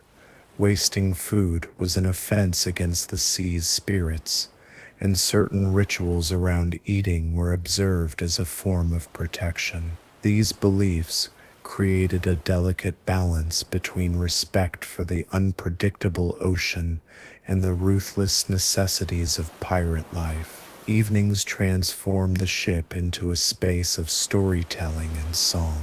Under the canopy of stars, tales of ghost ships, lost treasures, and daring escapes filled the air, mixing with the crackle of fires and the murmur of waves. These moments of shared humanity, born of hardship and hunger, reminded the men of their shared dreams and fears, knitting them closer in the face of the unknown. Beneath this camaraderie, however, hunger's darker shadows lingered. Desperation sometimes fractured loyalties. Quiet accusations of stolen rations, tense glances, and whispered threats were reminders that survival often came at a brutal cost. The pirate code strove to keep these tensions in check, but beneath the surface, the line between brotherhood and self-preservation was always fragile. Yet, despite all the hardship, The life of a pirate was defined by a fierce will to endure and a profound sense of freedom. Every shared meal, every ration divided fairly, was a statement, a small victory asserting that even in lawlessness, order and humanity could exist. In the vast loneliness of the sea amid storms and silence, pirates lived and fought, their lives measured not just by battles and treasure, but by the fragile rhythms of hunger, hope, and loyalty. Beneath the roaring winds and relentless waves, life aboard a pirate ship was a delicate balance between chaos and order, hunger and camaraderie. The very act of eating became a ceremony, an anchor in the swirling uncertainty of their existence. Pirates learned to find meaning in the mundane, the ritual of dividing the day's catch, the careful rationing of salted provisions, and the communal sharing of whatever was salvaged from a raid or a fishing line. In these moments, hierarchies softened. The captain, the quartermaster, and the newest deckhand all ate from the same rations, bound by a common need that transcended rank. Food was a great equalizer in a world otherwise ruled by force and fear. Yet, this equality was precarious.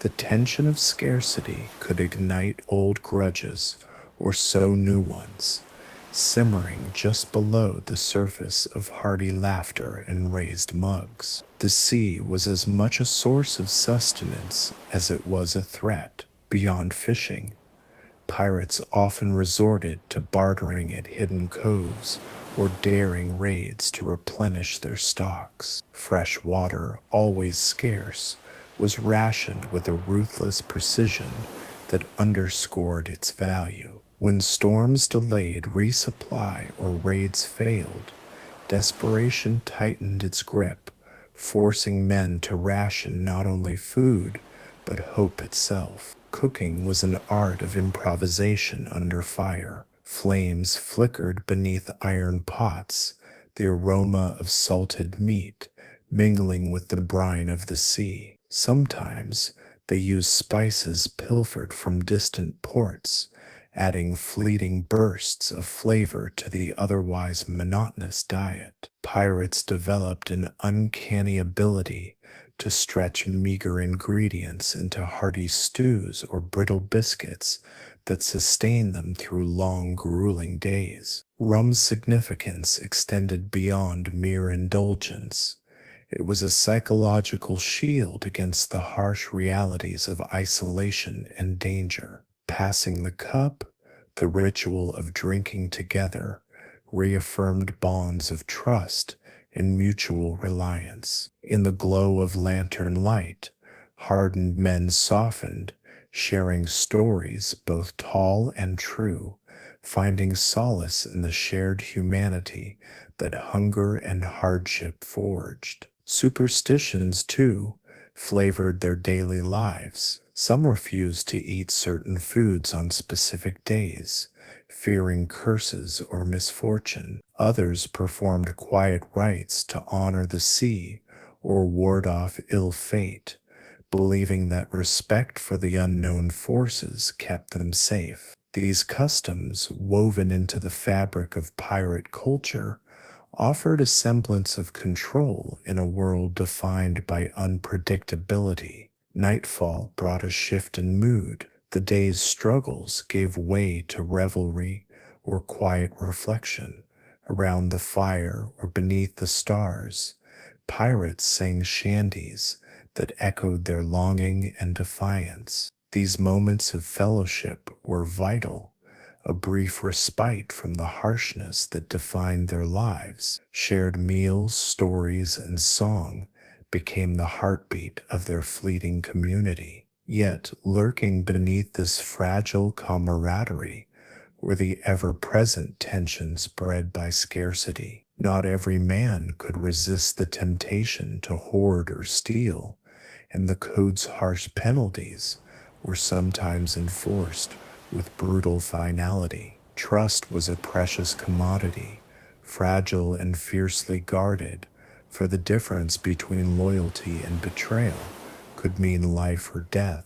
Through it all, the pirates clung to their freedom, the freedom to chart their own course, to live by their own rules, and to seize whatever joy they could from each day. Food was the thread that connected them, a symbol of survival and solidarity amid the vast, indifferent ocean. And so the ship pressed onward, each meal a small triumph in a life lived at the edge of the world, where every bite tasted of salt, danger, and the enduring human spirit.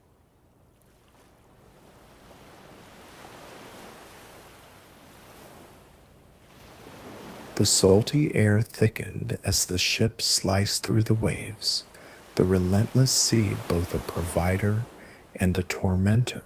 Amongst the crew, whispers spread of a new catch, a pot of fish spotted near the horizon, a rare blessing in their desolate existence. The men's eyes gleamed with hunger and hope, but also caution.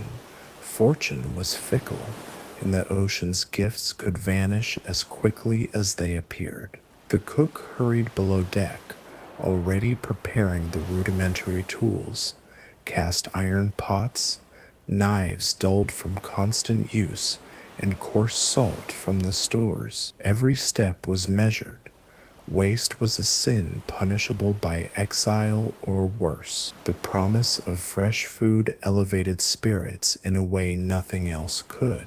For a brief moment, the harshness of their daily grind softened, replaced by anticipation and the communal joy of shared survival.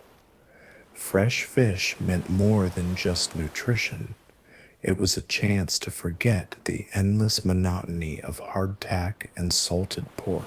It was a fleeting feast that reminded them of lands beyond the horizon and lives that might once have been. The aroma of roasting fish mingled with sea spray, weaving an intoxicating spell that stirred laughter and song among the crew. For all their brutality and lawlessness, pirates were men of simple pleasures, and food was chief among them. Yet hunger's shadow lurked constantly.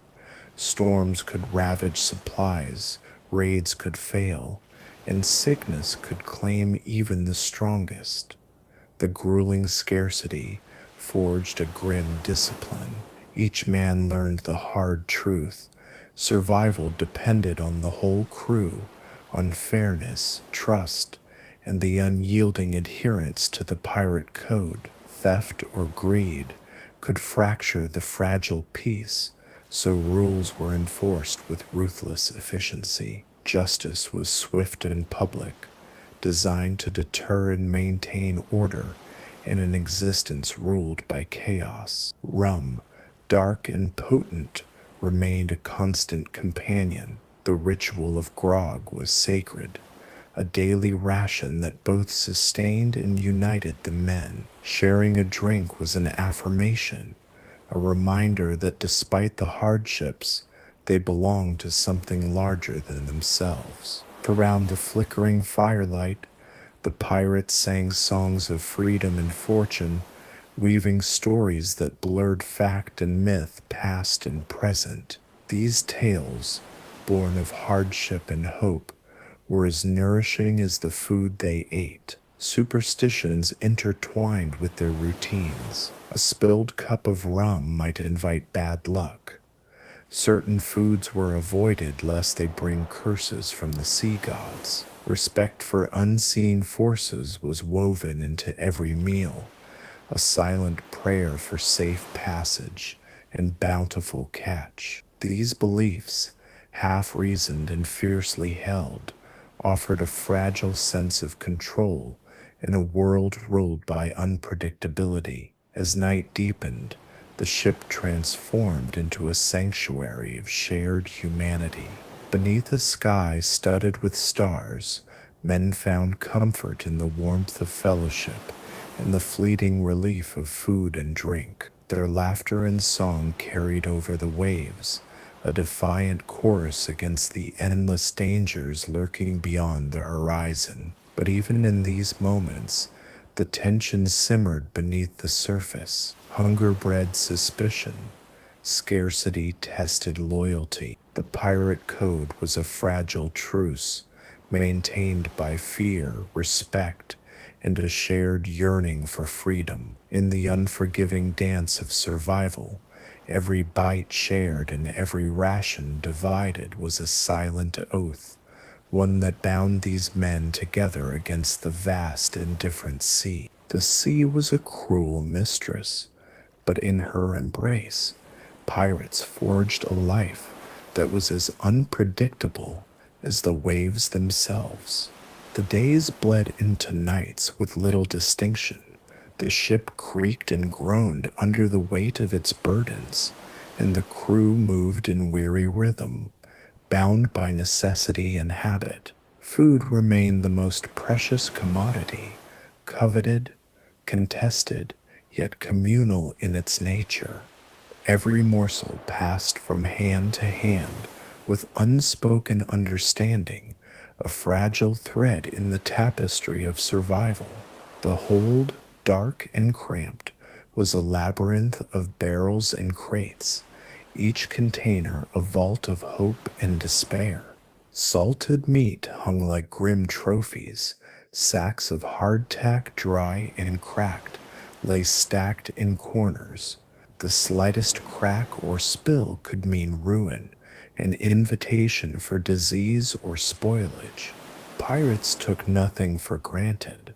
Their eyes were always watchful, their fingers quick to secure their portion, yet their hearts wary of stirring unrest. In moments of rare bounty, when the sea yielded a rich catch or a successful raid brought fresh supplies, the ship buzzed with a kind of fevered excitement. The cook, a figure both feared and revered, orchestrated these fleeting celebrations with skill and care. Flames leapt beneath cast iron kettles, sending up sparks that danced against the night sky. The smell of roasting meat and simmering stews wove through the ship like a spell, momentarily lifting the heavy veil of hardship. These feasts were more than nourishment, they were ceremonies. Men gathered shoulder to shoulder, the day's worries momentarily forgotten as stories and laughter filled the air. The grog cup passed quickly, a symbol of unity and resilience. In these shared moments, pirates were more than outlaws. They were brothers bound by blood, salt, and shared struggle. Yet hunger was never far. It gnawed at the edges of their spirits, a constant reminder of their precarious existence. The pirate code sought to tame the chaos, enforcing fairness and punishing betrayal. Theft of food was a crime punishable by harsh discipline, often public and brutal, meant to deter the desperate and maintain fragile order. Trust was the currency that bought peace aboard the ship, and the cost of losing it was high. Rum, dark and fiery, remained the comfort of choice. The daily ration was a ritual, a moment to pause and reaffirm bonds. The sharp burn of the liquid chased away cold and fear, and in its warmth, men found courage to face another day. Stories, both grim and grand, spilled into the night, tales of ghosts, lost treasures, and impossible escapes that fueled their dreams and stoked their defiance. Superstitions thrived in this world. Pirates believed in omens and portents, rituals that kept the sea's wrath at bay. Spilled salt, broken bread, or a crow's call could all herald fortune or disaster. These beliefs, strange and compelling, were part of the invisible code that governed their lives as much as any written rule. When the stars emerged, The ship transformed into a haven of companionship and reflection. Under the vast sky, pirates shared their hopes and fears, their laughter mingling with the sound of waves. Each shared meal, each cup passed, was a reminder that amid the endless struggle, they were not alone. But beneath the camaraderie lurked tension. Hunger tested loyalties. Scarcity bred suspicion. The fragile balance held by the pirate code was constantly challenged by the raw instincts of survival. In this unforgiving world, every morsel and every act of sharing was a small act of defiance, a claim to humanity amid the wild sea. And so the ship sailed on, carrying its crew through storm and calm, through feast and famine, each meal a testament to their resilience and the unbreakable bonds forged in the heart of the ocean's fury.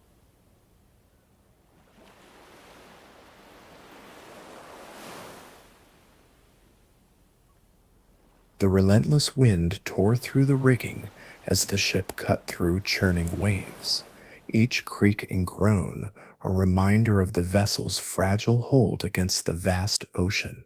Below decks, the atmosphere was thick with the mingled scents of salt sweat and the ever-present tang of preserved food. The crew moved with practiced efficiency, their faces etched with fatigue, but their eyes sharp, ever alert to the possibility of fresh provisions or the threat of scarcity. In the cramped galley, the cook worked swiftly, transforming the limited supplies into sustenance that was as much about survival as it was about morale. Hardtack biscuits were soaked in water or broth to soften their hardness. Salted pork was sliced thin and simmered into stews, rich with whatever herbs or spices could be scavenged. These meals were simple, sometimes barely palatable, but they fueled the men through grueling watches and fierce battles. The division of food was a ritual governed by the pirate code. Every man received his fair share, no more and no less, a principle that kept envy and mutiny at bay. Yet beneath this enforced fairness, tension simmered. When storms delayed resupply or raids came up empty, the strange showed in furtive glances and whispered complaints. Hunger sharpened tempers and tested bonds, revealing the fragile humanity beneath hardened exteriors. Rum was more than a drink. It was a salve for the soul. The ritual of sharing grog, diluted to stretch supplies and stave off scurvy, was sacred. The passing of the cup reinforced the bonds between men, a moment of shared defiance against the merciless sea. Around the flickering lantern light, stories unfolded of lost loves, daring escapes, and ghostly ships that haunted the waters. These narratives, rich with emotion and legend, helped knit the crew together, creating a collective identity amidst isolation. Superstition wove itself into daily life, like an invisible thread. Spilling salt was an ill omen. Breaking bread carelessly invited bad luck. Pirates whispered prayers to sea gods and avoided certain foods on specific days.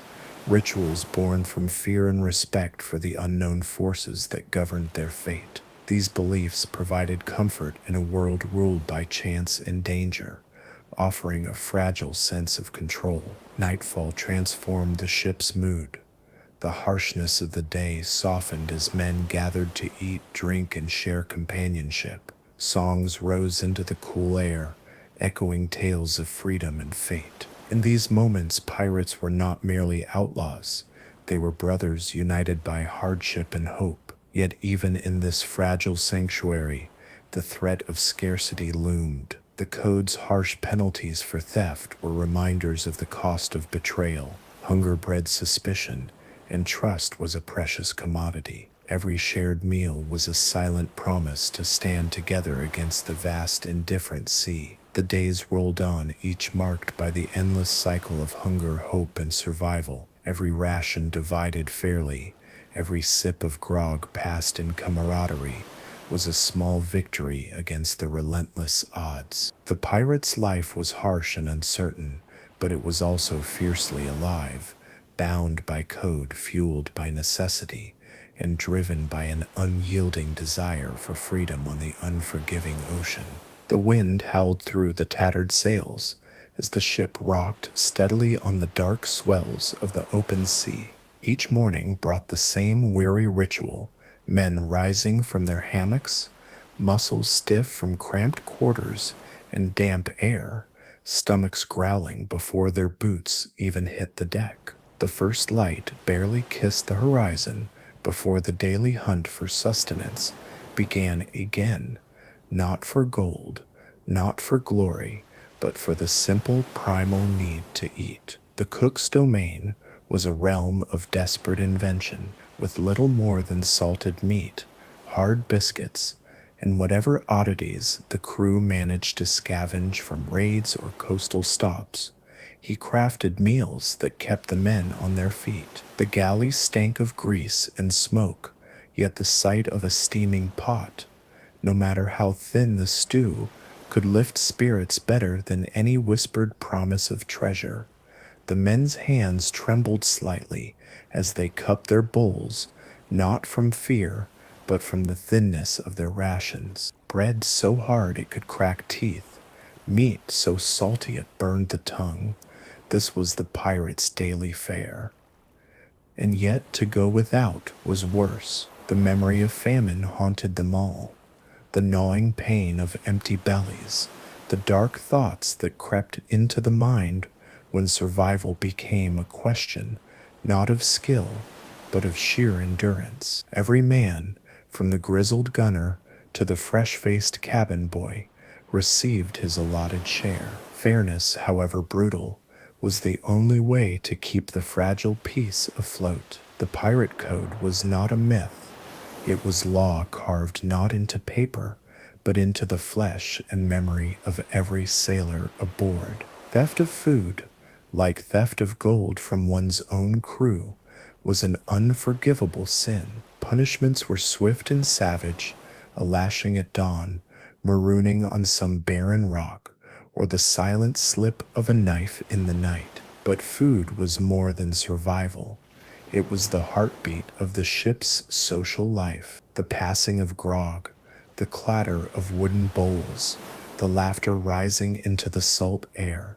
These were the moments that made the hard life bearable. Even the roughest pirate softened under the glow of lantern light, the warmth of rum in his belly, and the shared comfort of stories old as the sea itself. Tales of phantom ships, cursed islands, and monstrous leviathans prowled the waters of their minds, told and retold until they became part of the very bones of the ship. The sea, for all its cruelty, sometimes offered unexpected gifts. A sudden shoal of fish, the abandoned stores of a captured vessel, the lush fruit of an uncharted island.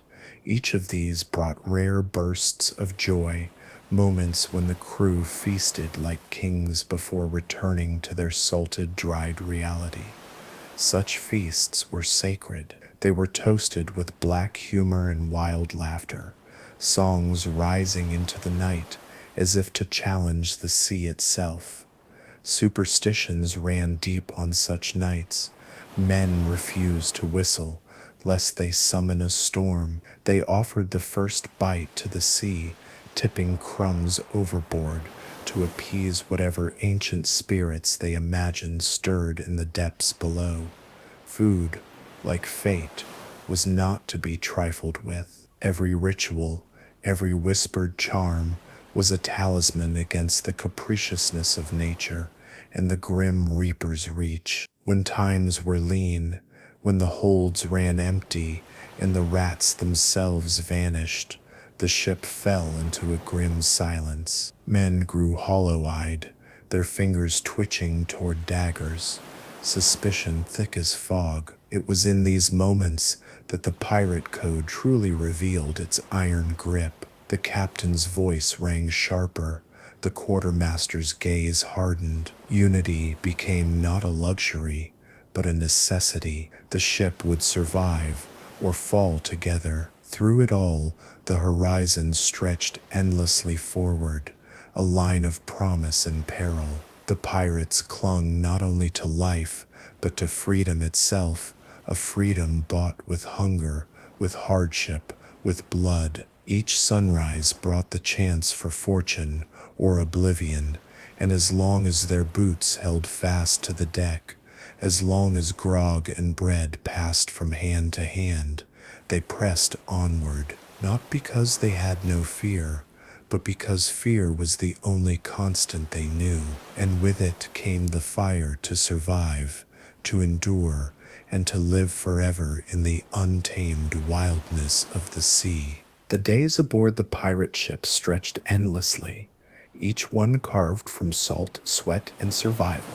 There were no calendars to mark the passage of time, no comfort of routine beyond the hard labor, the hunger, and the ceaseless motion of the sea. Men learned to live in the moment, to take joy in the smallest pleasures, a warm bowl of stew, the sting of rum on the tongue, the roar of laughter rising against the crashing waves. Yet even in these moments of camaraderie, the undercurrent of danger never faded. Hunger wasn't just an emptiness in the belly, it was a poison that gnawed at sanity, that tested the limits of loyalty and brotherhood. The ship was both sanctuary and prison, and the men who called it home balanced always on the knife edge of survival. The cook, grim-faced and sharp-eyed, was one of the most vital figures aboard. His hands were blistered and calloused, his knives worn thin from constant use, but he wielded his simple tools like a maestro. He knew every last scrap of provision, every precious pinch of spice, every trick to stretch a meal one day longer. A splash of seawater here, a sliver of dried citrus there, small deceptions that brought flavor to the unending cycle of salted meat and hardtack. On rare golden days, the ship would make landfall on some secluded shore, and the crew would scatter like wild dogs in search of fresh food. Coconuts, bananas, crabs, anything that could break the monotony. These shore leaves were brief and dangerous. The threat of naval patrols or rival pirates was ever present, but the reward of fresh meat or fruit was worth the risk. The fires lit on those beaches burned brighter than any treasure, and the men feasted like kings, however briefly, before the sea called them back to her cold embrace. It was during these rare feasts that the old songs were sung the loudest, the wild tales spun with the greatest vigor. Men spoke of legendary pirate captains who defied the gallows, of haunted ships that sailed without a crew, of fortunes buried on distant, forgotten islands. The ocean was a graveyard of stories, and each man aboard carried one of his own. The food, the drink, the stories, they were the glue that held together a crew forever on the brink of chaos. But when the ship was days or weeks from land, when the skies darkened and supplies ran low, the mood shifted. The air grew heavy, the laughter faded, the cook's pot grew thinner, the biscuits more brittle, the men's tempers sharper. In these times, discipline tightened. The quartermaster watched the men with hawk's eyes. The captain's voice rang colder. Punishments for theft or hoarding were swift, sometimes fatal. A man could survive many things at sea, but to steal another's share was to sign one's death warrant. Amid this unrelenting hardship, rum became more than a comfort. It was ritual. Each evening, as the sun sank into the churning sea, the grog was poured, rum cut with water, sometimes with lime to stave off scurvy. The cup passed from hand to hand, each man taking his turn, each man toasting the day's survival. It wasn't just about the drink, it was about the defiance, the act of raising a cup against the dark, against the storm, against death itself. Superstitions clung to every aspect of pirate life, but none more so than food and drink. Men refused to eat certain meals on cursed days. They whispered charms over their bread, poured the first drop of rum overboard for the spirits of the deep. Even the most hardened killers grew pale at the thought of angering the sea's invisible guardians. In a world where death could come as quick as a wave, these small rituals offered a fragile protection. The endless blue horizon, the creak of the timbers, the sting of salt on weathered skin, these things became the rhythm of existence. And through it all, the act of sharing a meal, however meager, however grim, remained the one constant. The men ate together, drank together, suffered together. It was this bond, forged in hardship, that made them more than thieves. It made them a brotherhood. The ship pressed on, through storms and still waters, through feast and famine, through triumphs and betrayals, and always the men aboard clung to the same primal truths: eat when you can, drink when you can, and trust only those who bleed beside you. For out on the wild and unforgiving sea, the only certainty was that nothing lasted forever, except perhaps the legends whispered in the dark over broken bread and half-empty cups. Closing the sails on this voyage now. And so the pirate ship sailed on, vanishing slowly into the misty embrace of the endless horizon. The men aboard, scoundrels, dreamers and desperate souls alike, remained locked in their timeless dance with hunger, hardship, and hope. They were bound not only by the salt-stained planks beneath their boots, or the crack of wind in the rigging above, but by the simple, unshakable rituals of daily life: the breaking of bread, the passing of rum, the whispered tales shared beneath indifferent stars. Out there, where the sea stretched forever and the rules of kings and empires held no weight, these men carved out their own kind of freedom, messy, brutal, fleeting. And though most would never see the riches they chased, nor the peaceful shores they dreamed of, they lived with a defiant fire that could not be extinguished by hunger or storm or death itself. In the end, the true treasure was not the gold, nor the glory, but the brotherhood forged in the crucible of the sea, the unspoken bond of those who had braved the edge of the world together. And somewhere, even now, across dark waters and forgotten coves, their ghosts still linger, stories etched in salt, carried forever on the wind.